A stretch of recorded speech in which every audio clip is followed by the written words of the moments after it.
Thief escapes jail. बिस्तर नाम के गांव में एक बड़ा जेल था। एक बार उस जेल पर एक वैन आकर रुकी। उसमें से कालिया नाम का एक नामी चोर उतरा। वहां पर खड़े बाकी कैदियों ने उसे माला पहनाकर उसका स्वागत किया।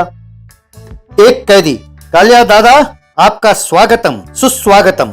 आपके बारे में सुना तो बहुत था, पर सपने में भी नहीं सोचा था कि आपसे यूं लाइव मुलाकात होगी। आपके साथ इस जेल की जिंदगी बिताना हमारे लिए सौभाग्य की बात है दादा। सुना है कि आप किसी भी जेल में ज्यादा वक्त नहीं रहते हैं और भाग जाते हैं। इस बार कम से कम हमारे लिए कुछ दिन तो यहाँ गुजारिए दादा, प्लीज। ये तो तुम लोगों का बड़प्पन है और प्यार है। ठीक है ठीक है, कुछ दिन यहाँ बिता कर ही जाता हूँ। एक दिन एक टीवी रिपोर्टर कैदियों का इंटरव्यू लेने जेल आया। वो कालिया से मिलकर, नमस्ते कालिया जी, कैसे हैं आप? मैं जफा टीवी से आया हूं। यहाँ आए कितने दिन हो गए आपको? नमस्ते, जफा टीवी के दर्शकों को मेरा नमस्कार। मुझे यहाँ आए हुए एक सप्ताह हो गया है। पूछिए, आपका सवाल क्या है? एक सप्ताह हो गया है और अब तक आपने यहाँ से भागने की कोशिश नहीं की? इससे पहले आपके भागने की कोशिश में कभी जेल के लैट्रिन से, कभी जेल के किचन में और कभी जेल के मैदान में ऐसे आप बाहर निकले हैं, है ना? हार से ही जीत की शुरुआत होती है सर। वैसे यूं अपना प्लान में टीवी में बताना ठीक नहीं होगा। अपना अगला सवाल पूछिए। आप यूं चोर कैसे बने? उसका क्या कारण है? बचपन में मेरी मां बहुत बीमार हुई। डॉक्टर के लिखे दवाइयों की पर्ची देखकर दवाइयों के दुकानदार ने कहा कि 2000 रुपए लगेंगे। मैंने उससे कहा कि मेरे पास इतने पैसे नहीं है और बहुत मिन्नतें की, पर वो नहीं माना। फिर वो दवाई लेकर मैं भाग रहा था कि पुलिस मेरे पीछे पड़ गई। यूं दौड़ते दौड़ते बड़ा हो गया। इस तरह मैं चोर बन गया। ये तो कोई फिल्म की कहानी लगती है, नाम याद नहीं आ रहा है। यही तो रोना है, हमारी मुसीबतें आपको फिल्म की कहानियां लगती हैं। इस तरह वो इंटरव्यू पूरा हुआ। अगले दिन कालिया कैदियों से, भाइयों, यहां से भागने का एक बढ़िया प्लान बनाया है। आज से ठीक 6 महीने तक इस चम्मच से हम खोदने लगे तो जेल के बाहर जा सकते हैं। तुम में से कोई है जो मेरा साथ जाना चाहता है? दादा, मेरी रिहाई अगले महीने ही है, मैं नहीं आऊंगा। 6 महीने में मैं रिहा हो रहा हूं दादा, मैं वैसे ही जाना चाहता हूं। दादा, दिल तो मेरा बहुत कर रहा है कि मैं आपका साथ दूं, पर पहले कभी एक बार भी आप कामयाब नहीं हुए, इसीलिए मैं झिझक रहा हूं। पकड़े गए तो फिर 2 साल और बिताने पड़ेंगे जेल में। अरे इस बार मेरा प्लान ब्लूप्रिंट समेत तैयार है। किस दिन क्या करना है पूरा शेड्यूल बना रखा है। कोई आए या ना आए, मैं तो यहां से फरार हो रहा हूं। इस तरह वो हर रोज जेल के फर्श को चम्मच से कुरेदने लगा। यूं एक बड़ा सुराग बना दिया। बाद में धीरे धीरे सुरंग बनाता गया।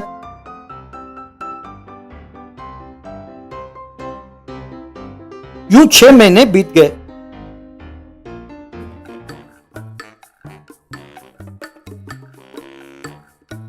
एक दिन, वाह, आज मेरा प्लान कामयाब होने वाला है। अब इस जेल को बाय बाय। जिंदगी में दोबारा पुलिस के हाथ नहीं लगने वाला हूं। फिर सुरंग का आखिरी हिस्सा कुरेदने लगा। वो मिट्टी निकल गई।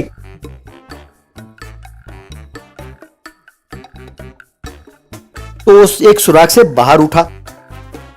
हे, अब बस बाहर निकल गया हूं। अब मैं आजाद हूं। 6 महीने का मेहनत आज रंग लाया है।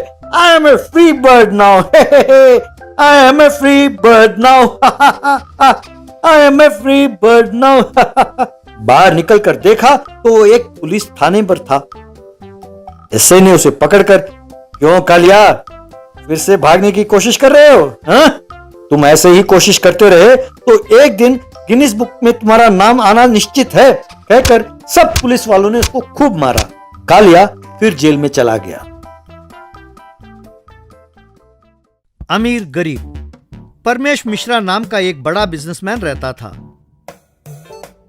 उसकी इकलौती बेटी थी नीलिमा मिश्रा।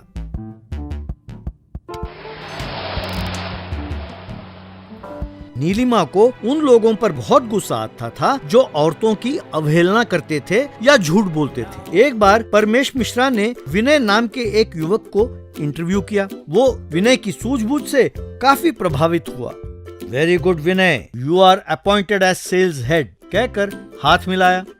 इस तरह विनय उस कंपनी में नौकरी पर लग गया। विनय बहुत मेहनती था। एक दिन नीलिमा अपनी सहेली से, मेरे डैडी मुझे शादी करने के लिए बहुत दबाव डाल रहे हैं। मैं तुम लोगों की तरह लड़की देखने आए लोगों के सामने सर झुकाकर नहीं बैठ सकती। मैं जिससे शादी करूंगी उससे मुझे आके मिलना होगा, यानी स्वयंवर का आयोजन करूंगी मैं। अगले दिन अखबार में, क्या आप मशहूर उद्योगपति की बेटी से शादी करना चाहते हैं? क्या आपके पास कम से कम 1000 करोड़ की संपत्ति, पढ़ाई और स्मार्टनेस है? यदि हाँ तो तुरंत इंटरव्यू के लिए आइए, नीलिमा मिश्रा। यूं लिखा था। उस अखबार को देखकर एक दोस्त, यार विनय कहती है कि 1000 करोड़ की संपत्ति होनी चाहिए।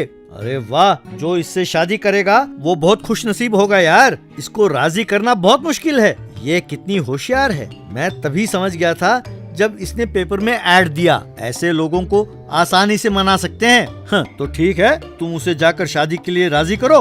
10,000 की शर्त लग गई। 10,000? अरे यूं तो मैं शर्त नहीं लगाता, पर घर पर अर्जेंट पैसे भेजना है। चलो, मैं शर्त के लिए तैयार हूँ। उसके बाद वो सूट पहनकर बड़े ठाठ से नीलिमा के पास गया। Please come, have a seat. आप इंटरव्यू के लिए आए हैं ना? अरे इंटरव्यू नहीं तो क्या मैं फिल्म देखने आया हूँ? What a silly question. लगता है कि आपका IQ लेवल बहुत कम है। ओह आई एम सॉरी। आप क्या करते हैं? एक और सिली क्वेश्चन। अगर आप ये पूछते कि आप क्या नहीं करते तो अच्छा होता। टेक्सटाइल बिजनेस से लेकर टीवी मैन्युफैक्चरिंग तक, फार्मास्यूटिकल्स, सॉफ्टवेयर, रियल एस्टेट, यूं और कई बिजनेस हैं। स्टेट्स में टेक्सटाइल्स, जापान में इलेक्ट्रॉनिक्स, इंग्लैंड में एक्सपोर्ट्स, स्विट्जरलैंड में software business. Oh I am sorry, यूं बोलता ही गया तो आपका सारा टाइम वेस्ट हो जाएगा। By the way, I am Vinay. जल्दी इंटरव्यू करें, मुझे सिंगापुर जाना है। उसकी बातों से नीलिमा बहुत इम्प्रेस हुई। आप कौन कौन सी भाषाएं जानते हैं? इतनी भाषाएं जानता हूँ? अरे मुझे लगता है कि आप हिंदी और अंग्रेजी के अलावा कोई भाषा नहीं जानती। Am I correct? मुझे Japanese, Korean, Thai, Latin, French, Arabic, Russian, यूं तकरीबन 30 भाषाएं बोलना और लिखना जानता हूँ। काशी खुशी खुशी खो, शीशा खुखुश कोशिशे। ये क्या? इसका क्या मतलब है?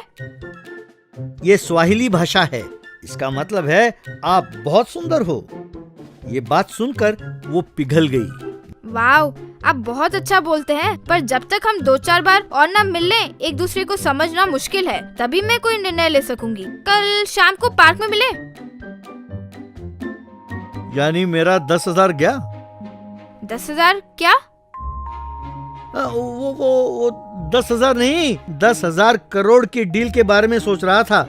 ठीक है, कल हम पार्क में मिलते हैं। अगले दिन शाम को एक महंगी कार सड़क पर आ रही थी तो विनय जानबूझकर उसके सामने गिरा। कार का मालिक हड़बड़ाकर विनय को उठाया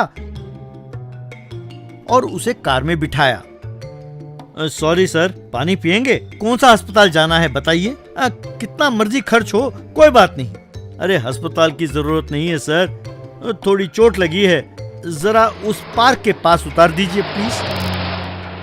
वो यूं कार को पार्क के पास ले जाकर रोका। वहाँ उसने डोर खोला तो विनय कार से उतरा।